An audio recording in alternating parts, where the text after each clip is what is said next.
G'day chemistry students. In this video, we're actually covering a few different dot points, 7.1.1, 7.2.1, 7.2.3. You'll notice that for a lot of these videos in this module, we'll be covering a bunch of different dot points all sort of at once. They won't all be from the exact same section. The way that I teach this module doesn't exactly follow the direct order of the syllabus. I group things up into naming, properties, and then we start looking at reactions. Whereas the syllabus looks at the naming rules, properties, and reactions of different groups of organic chemicals. So you will see a bunch of different dot points, again, not all from the same section. But for the moment, just know that we're focusing on looking at all of our naming rules. For this first one, we're just looking at some simple carbon chains. Let's get into it. So when we name carbon chains, there are two really important things that we need to look at. How long is the length of the carbon chain, as well as how many bonds exist between carbons. Generally, the bonds should be single bonds, but we may see some double and triple bonds, and they have some special rules that get used to name them. So when we name a carbon chain, first thing that we need to do is name it by the number of carbons and use one of these prefixes, as well as include a suffix which indicates the number of bonds. So for example, in this first one, we have 2 carbons present in the chain. That means that we start with the prefix eth, and then use the suffix ane because there's only a single bond there, meaning that this chemical is ethane. Looking at the second one, again, we still have 2 carbons, so we're using that prefix eth. However, this has a double bond, meaning that we use the ene suffix. So the double bond there means that this becomes ethene. We then have another one that's similar again, still 2 carbons, so we use the eth prefix, but we have a triple bond that's present. We use the suffix "ine", so this chemical is named ethine. I have 2 more examples here. This is an ine because of the triple bond, and there is 1, 2, 3, 4, 5 carbons present, so we say that this is pentyne. Here, there are all single bonds, so it will be an ane, but there are 1, 2, 3, 4, 5, 6, 7, 8 carbons in the chain, meaning that this is an oct. So octane makes octane. Just to note as well, these prefixes and suffixes aren't included in any data sheet. This is a naming system that we need to learn, practice, and remember. What we can also do is use a numbering system to locate the position of a bond. The first general rule that we use when numbering is that we can number the location of the bond or some other interesting feature in an organic chemical, but we've got to use the lowest value possible. We don't just number all of the carbons from left to right. We need to make a conscious decision about which direction we should be numbering in. Is it 1 to 5 or 1 to 5? And that's going to depend on the location of the functional group of interest. So in this case here, both of these chemicals that are present have 1, 2, 3, 4, 5 carbons. However, the location of the double bond is slightly different, or at least it looks like it when they are drawn like they are. So here I have the double bond on the left, meaning that I'm going to be numbering my carbons from left to right. Whereas for the other one, I'm going to be numbering from right to left. This is to ensure that when we actually give our name, we are using the lowest value possible to label the location of the double bond. So in both of these, the double bond exists between carbon 1 and carbon 2. So we call it pent-1-ene for both of them. Keeping in mind too that if I were to flip one of these on the other, they would end up being exactly the same chemical anyway.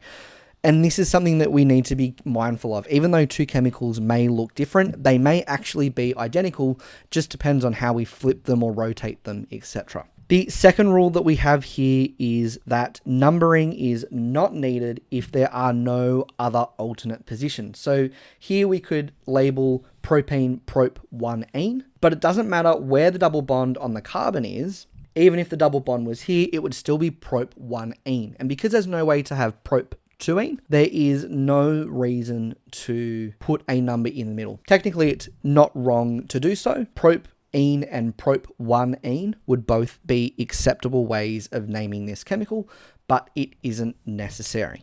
What I want to acknowledge as well is that when you are numbering, the number has to be separated from the rest of the word using a dash on either side. Something else that can happen on a carbon chain is the presence of branches. Essentially, what this means is instead of there being one straight single chain, there are branches of carbons that come off as well. We call these alkyl branches. And when we name them, they have the suffix ul, Y-L. The way that we can name these branches is by identifying the length of the branch using the same prefixes that we used before. Just keep in mind too that I've not made the table any longer than this because you're probably not going to get a chain that is longer than 3. And we do the same thing and we use a very similar rule to what we've used previously here, that carbons are numbered to yield the smallest set of numbers essentially as well. So for this first example that I have, there are 1, 2, 3, 4, 5, 6, 7, 8 carbons that are present, and there is a branch with 1 additional carbon. So the main chain here has 8 carbons, it's an octane. But what we put out the front before we label this as octane, because it's not just octane, is this 3 number, 3 being 1, 2, it's on the 3rd carbon, the methyl group. And we use the word methyl here because there is 1 carbon, and we use the suffix ul to indicate that we are talking about an alkyl branch. So this full name here is 3-methyl octane. In the next example that I have here, again, we have a main chain that is 1, 2, 3, 4, 5, 6, 7, 8 carbons long, and there are 2 branches present. In particular, they are both methyl branches because they are both 1 carbon long. So again, we have a form of octane. That is the main chain. That is an octane main chain. However, we have 2 branches that we need to label. So we could go from left to right and say that the branches belong on carbons 2, 3, 4, 5. So carbon 5 and carbon 7. So we could put in numbers 5 and 7, but that wouldn't be the smallest set of numbers. If we go from right to left, we can say that it's on carbon 2 and carbon 4. Note as well that if there are branches which are alike, so in this case 2 methyl branches, we have to use a prefix here to indicate the number of those branches. If there's only 1 branch, we don't need a prefix. So here we can say that the methyl groups belong on carbon 2 and carbon 4. We separate our numbers from words with a dash, and we say that we have dimethyl, so 2 methyl groups, dimethyl octane. With our 2 other examples over here, we have a main chain of 1, 2, 3, 4, 5, 6 carbons. We have an ethyl group. There are 2 carbons on this branch and a methyl group on the other branch. We could either label them as 3 and 5 or 2 and 4. So that's what we're going to go for. We're going to go from right to left and go 2 and 4. Keep in mind that if we have multiple alkyl branches, we put them in alphabetical order. So we're going to do 1, 2, 3, 4 ethyl and 2 methyl. It's not 2 methyl, 4 ethyl because that would not be in alphabetical order. So again, 4 ethyl, 2 methyl, and the main chain here is hexane. So all of that terminology, those words, all that sort of stuff tells us everything that we need to know about that chemical. That we have hexane, but there is an ethyl group on the 4th carbon and a methyl group on the 2nd carbon.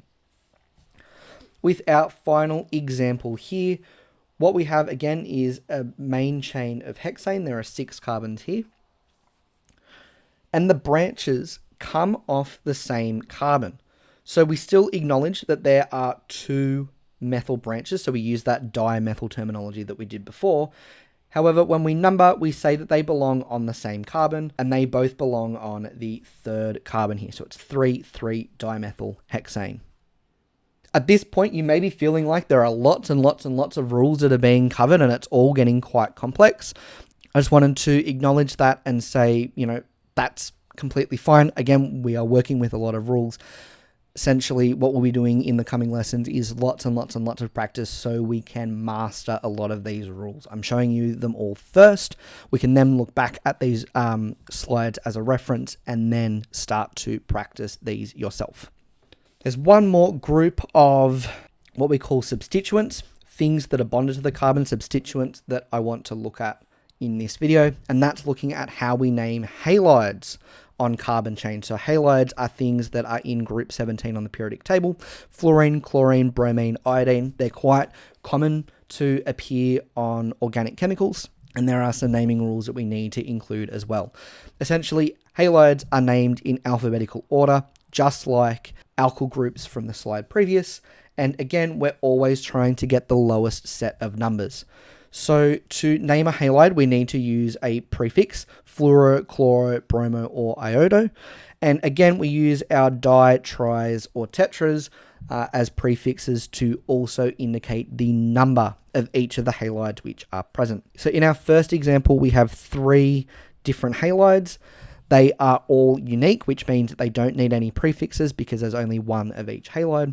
And we can either go and label our carbons as 1, 2, 3, and 4, or in reverse order, 1, 2, 3, and 4. Now, if we go with the red series, then the fluorine would be 2, the bromine would be 3, the chlorine would be 4. In the reverse way with the orange series, the chlorine would be 1, the bromine would be 2, the fluorine would be 3. Now, the reverse order yields us a smaller set of numbers. 1, 2, 3 is less than 2, 3, 4. Therefore, we're going to use the orange series, which means the bromine is on number 2, the chlorine is on number 1, the fluorine is on number 3. Remembering as well that we have to name each of those halides in alphabetical order. So it goes 2 bromo, 1 chloro, 3 fluoro, and it's butane, because the main chain has 4 carbons in it, and that's the prefix for an alkane chain. For the next one, what we have is 2 chlorines, so we're going to call that dichloro in a second. They both belong on the end carbon, so we can either call that number 1 or number 4. Number 1 is obviously the better option, so it's 1,1-dichlorobutane. In our next example here, we have a chlorine and a fluorine. What you'll notice is that this carbon can either be 1 or 4, and this carbon as well can either be 1 or 4. So the question is, which one takes priority? Now, the general rule for priority in a context like this is to simply go with alphabetical order. So because we're naming the chlorine first and not the fluorine, it gets to be labeled as number 1. It's a little bit of a tiebreaker. It doesn't come up very often, but I thought I would just show you an example of that. So in this case, we have 1 chloro, 4 fluorobutane. Again, it's butane because we have 4 carbons. This guy is a butane as well because there are 4 carbons present. And again, because the chlorine comes first in alphabetical order, it's 1 chloro, 4 iodobutane. I wanted to show you both of these as an example and show that chlorine always got the priority in both examples because the chlorine is heavier than the fluorine and lighter than the iodine, and that didn't have an impact on its priority. We just went with the alphabet.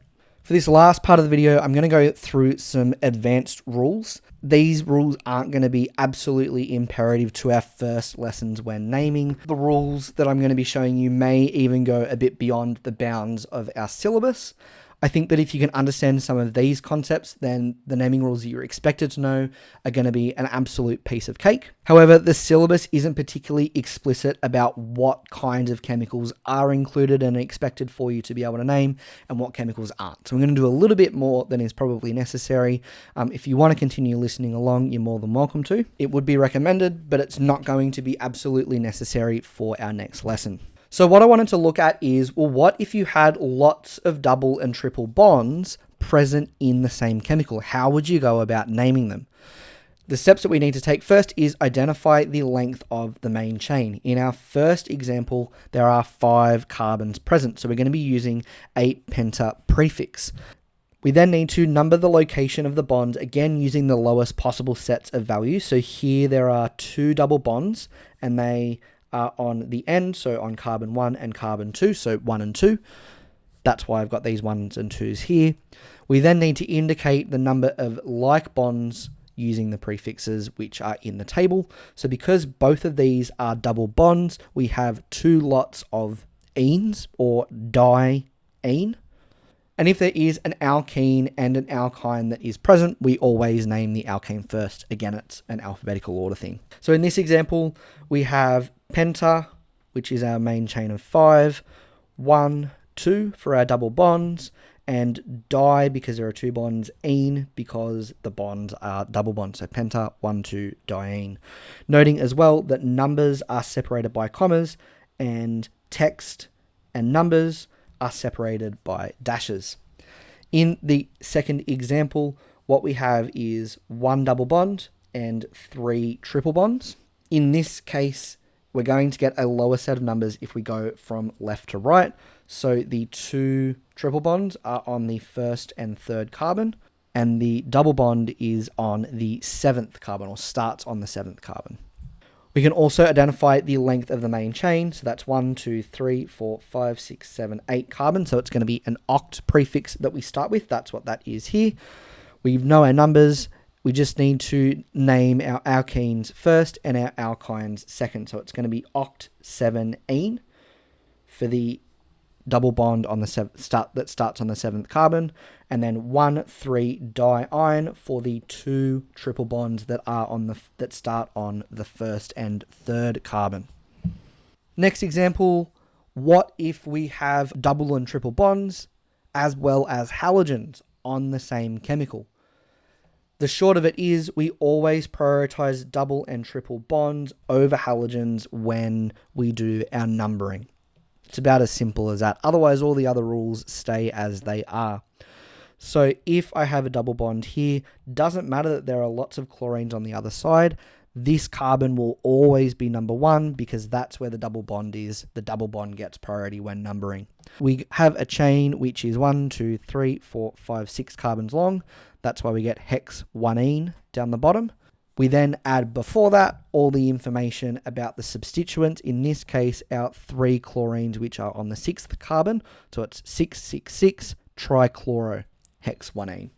Similar sort of story over the other side. Here we have a carbon chain of 1, 2, 3, 4, 5, 6, 7, 8, so it's going to be an oct substance. We can ignore all of the fluorines to begin with. Let's just worry about the main chain. The lowest set of numbers for our functional groups is to have this be the 1st carbon. So 1, 2, 3 for our double bond, 4, 5 for our triple bond. So that gets named oct 3N 5-ine. Everything that we put at the beginning gives us information about the halogens that are present. So there are 1, 2, 3, 4, 5 fluorines that are present. So that's going to have a penta prefix. And then we also need to number them all. So there are 2 on the 2nd carbon, so 2, 2. The rest of them are on the 8th carbon, 8, 8, 8. Penta, fluoro, oct, 3N, 5-ine. A very complicated name, but it uses all the rules that we've just learnt from this video. Thank you very much, everyone. In the next video, we're going to be looking at naming some more organic compounds. In particular, we're going to be introducing some of our core functional groups. But until then, have a good one.